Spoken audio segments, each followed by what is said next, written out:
Hello दोस्तों, नमस्कार। आप सभी लोग स्वस्थ हों, सुखी हों, इसी कामना के साथ हम अपनी रोज़ की वीडियो का आरंभ करते हैं।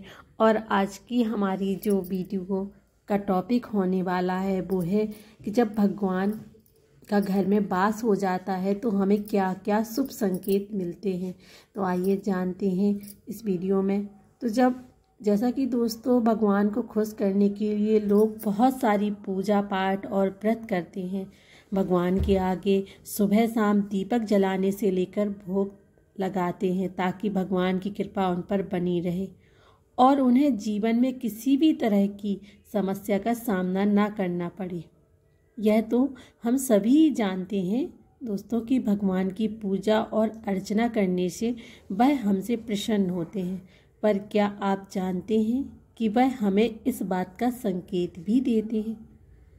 तो आइए जानते हैं इस वीडियो में कि इन संकेतों के बारे में जो आपको ये बताते हैं कि भगवान की विशेष कृपा आप पर है।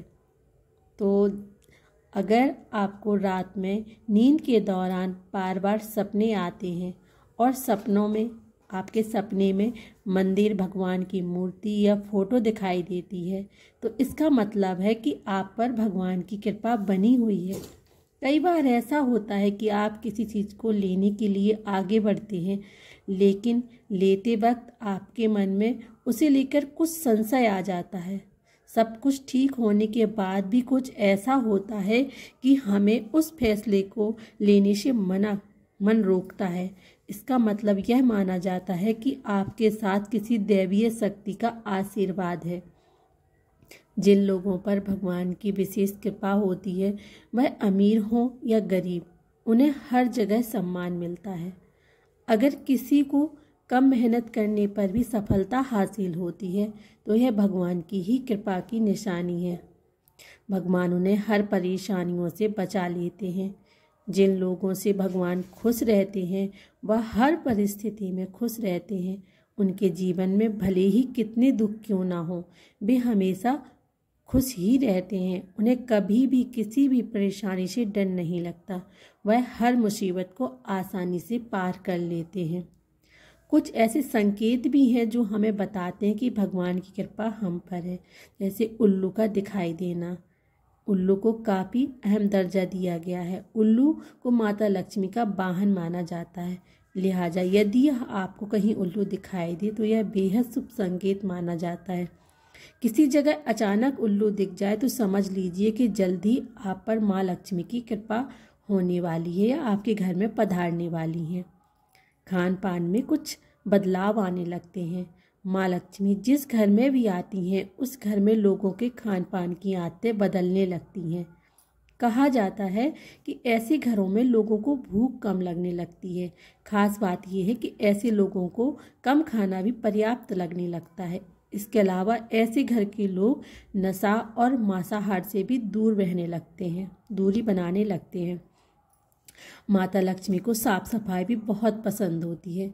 जिन घरों में साफ सफाई होती रहती है, माता लक्ष्मी उसी घर में वास करती हैं। इसके अलावा माँ लक्ष्मी को सफाई में इस्तेमाल की जाने वाली झाड़ू भी बहुत प्रिय होती है। ऐसा माना जाता है कि सुबह के समय कहीं जाती हुई यदि आपको कोई अपने घर के बाहर झाड़ू लगाता हुआ दिख जाए तो ये बहुत ही शुभ संकेत होता है। पूजा में शंख का भी एक विशेष महत्व है। ये भी एक शुभ संकेत ही देता है। तो हिंदू धर्म में शंख का एक अहम स्थान दिया गया है। इतना ही नहीं, शंख की आवाज़ भी काफ़ी शुभ मानी जाती है। इसीलिए किसी भी शुभ अवसर पर होने वाली पूजा पाठ में शंख बजाया जाता है। यदि सुबह उठने के बाद आपको शंख की आवाज़ सुनाई दे तो ये एक शुभ संकेत होता है। माना जाता है कि सुबह उठने के बाद शंख की आवाज़ सुनाई देना आपके घर में माँ लक्ष्मी के आगमन का संकेत देते हैं।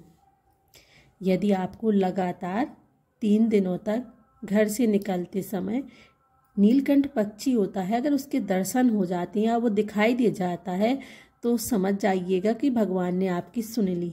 आपकी जल्द ही कोई बड़ी मनोकामना पूरी होने वाली है। नीलकंठ पक्षी का दिखना महादेव की कृपा होने का इशारा होता है। यदि आपके घर के सामने सफ़ेद गाय जो होती है वो अक्सर दिखने लगे और किसी दिन तो अपनी सफ़ेद गाय आपके घर के सामने आकर अपने बछड़े को दूध पिलाए तो वह देवी देवताओं की आप पर कृपा होने का साफ इशारा है। यह बताता है कि आपकी पूजा प्रार्थना सफल हो रही है और आपके जीवन की सारी समस्याएं दूर होने वाली है। भगवान आपके सारे कष्ट और बुरे दिन खत्म करने वाला है।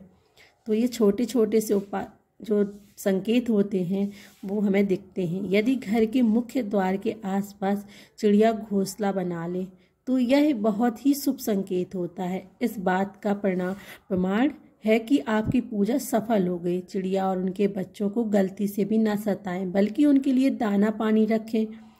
और यदि पूजा करते समय आप इतने भावपूर्ण हो जाएं कि आपकी आंखों से आंसू निकलने लगे तो यह भी इस बात का संकेत है कि ईश्वर ने आपके मन की पुकार सुन ली है।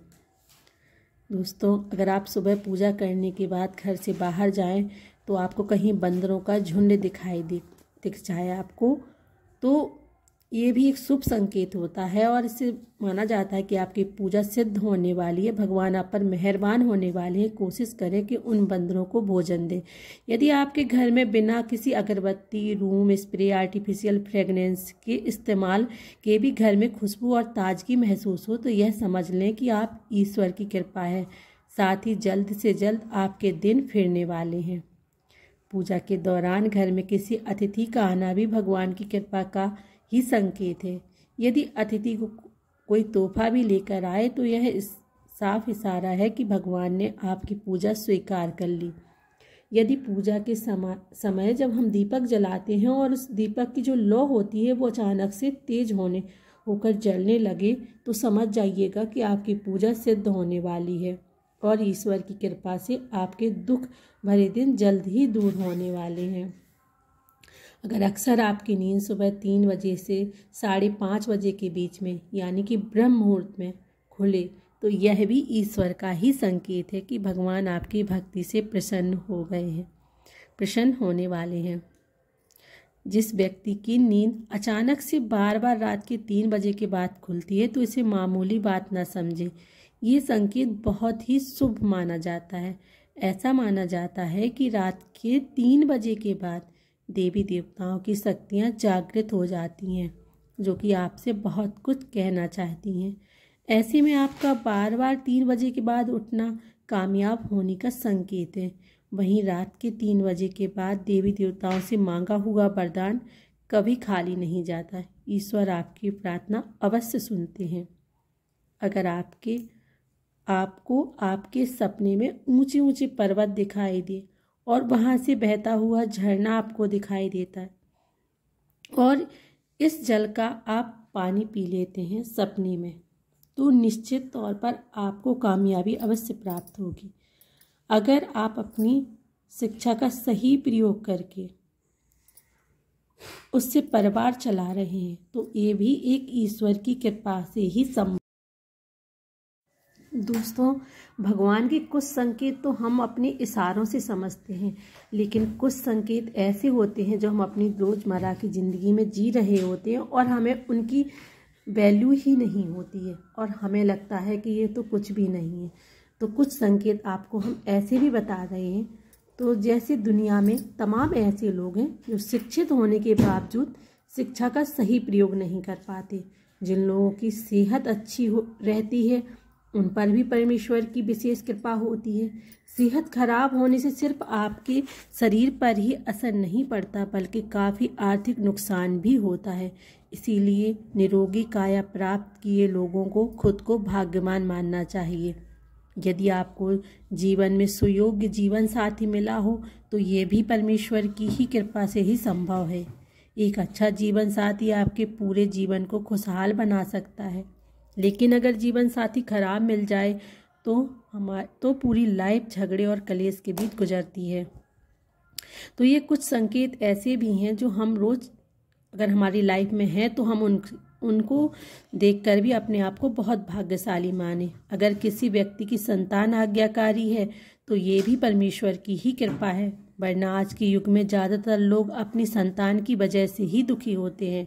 सही गलत के बीच अंतर करने की क्षमता जिन लोगों के पास है उन पर उनके इष्ट देव का आशीर्वाद होता है।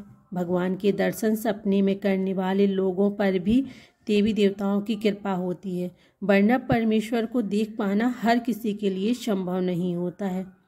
जिस व्यक्ति का क्रोध पर बस है, जिसका मन शांत रहता है और हर परिस्थिति से सामान्य रहकर निपटना जानता है, ऐसे लोगों पर ईश्वर का हाथ होता है, तभी ये संभव हो पाता है। भगवान हमें अपना वास्तविक रूप में दिखाई नहीं देते हैं, लेकिन कुछ लोग ऐसे भी होते हैं जिन्हें भगवान के तुल्य माना जाता है। इनमें माता पिता, गुरु या ब्राह्मण हैं। इनमें से कोई भी व्यक्ति पूजा के दौरान आपके घर में प्रवेश करता है तो यह बहुत ही शुभ माना जाता है। आपको उन्हें घर से खाली हाथ नहीं लौटाना चाहिए। पूजा के दौरान अगर भगवान की मूर्ति या प्रतिमा से कोई फूल या माला आपके पास गिरकर आ जाए तो यह भी बहुत ही शुभ संकेत है। इससे पता चलता है कि भगवान की कृपा आप पर बनी हुई है और आपकी मनोकामना जल्द ही पूरी होने वाली है। ईश्वर अगर आपसे प्रेम करते हैं तो उनका सबसे पहला संकेत यह है कि जो भी करेंगे उसमें आपको विफलता ही मिलेगी। जी हाँ, यह पढ़कर आपको बेशक अजीब सा और बुरा लग रहा होगा, मगर यही सच्चाई है कि आप हर चीज़ में अपना 100% दोगे, मेहनत करोगे, लेकिन आपको सफलता नहीं मिलेगी और यह बार बार होगा जब तक कि आपकी आंखें खुल नहीं जाती। दूसरा संकेत यह है कि आपका अपने ऊपर से विश्वास है वह खत्म हो जाएगा। जब ईश्वर आपके साथ होते हैं तो आपको बिल्कुल अकेला फील होगा। आप नहीं समझ पाओगे कि आगे क्या करना चाहिए। आप खुद को ऐसी स्थिति में महसूस करोगे जहां कोई आपकी मदद नहीं करेगा। आप किसी को अपनी परेशानी शेयर नहीं कर सकते और अगर बता भी दोगे किसी को तो उनके लिए बहुत छोटी बात होगी या वे इस पर ध्यान ही नहीं देंगे। इस अवस्था में दुख आप में चरम सीमा पर होगा। आपको लगेगा मानो कि इससे ज़्यादा और क्या बुरा हो सकता है। आप दुख की चरम सीमा को महसूस कर लेंगे। आपने महान संतों के जीवन को देखा होगा। उनके जीवन में बड़े से बड़ा दुख का पल आया और फिर उनके अंदर वैराग आया। तब इस जीवन और भौतिक सुखों से आगे ईश्वर को जानने की उनके अंदर प्यास जगी। इस प्रकार अंत में उन्होंने ईश्वर का साक्षात्कार भी प्राप्त कर लिया। इन दुखों से इंसान टूट तो जाता है, लेकिन इन्हीं दुखों से उसमें ईश्वर के प्रति प्रेम भी विकसित होता है। वह यह समझ जाता है संसार में सारे सुख नहीं है, कुछ ऐसा है जो इस संसार से परे है, जो ईश्वर ही है। शायद ईश्वर सबसे पहले हमें हारना ही सिखाते हैं, क्योंकि जब तक आप हार को नहीं समझते तब तक आप जीत को भी नहीं समझ सकते। जब आपकी सारी उम्मीदें टूट जाएंगी तब आपके अंदर एक इनर सर्च शुरू होगी। इससे आप खुद को ही परखेंगे। आप अपने अंदर की खामियों को जड़ से समझने का प्रयास करेंगे और जो कुछ खो दिया है या जिससे भी विफल हुए हो, आप उसका कारण ढूंढोगे। आप खुद से सवाल करोगे। यही वही वक्त है जब आप अपनी अंतरात्मा से जुड़ने लग जाते हो और आपके जीवन में एक नया बदलाव आने लगता है। इस अवस्था में आप किसी भी चीज़ में हार जीत का अनुभव नहीं करोगे।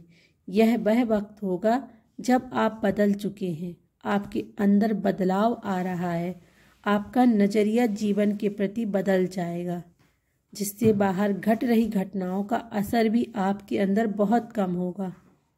बाहर संसार में होने वाली हर घटना को आप एक नाटक की तरह देखने लगोगे, ना कि एक वास्तविकता के रूप में। आपके अंदर साक्षी भाव आ जाएगा। आपके लिए सब कुछ संसारिक नाटक होगा, इससे ज़्यादा और कुछ नहीं। तो दोस्तों, ये तमाम जानकारी जन रुचि को ध्यान में रखकर दी जा रही है। ज्योतिष और धर्म के उपाय और सलाहों को अपनी आस्था और विश्वास पर आजमाइएगा। अगर आपको ये कंटेंट अच्छा लगा हो तो आप कमेंट करके ज़रूर बताइएगा, और अगर वीडियो पसंद आई हो तो हमारा चैनल सब्सक्राइब कीजिएगा। धन्यवाद दोस्तों।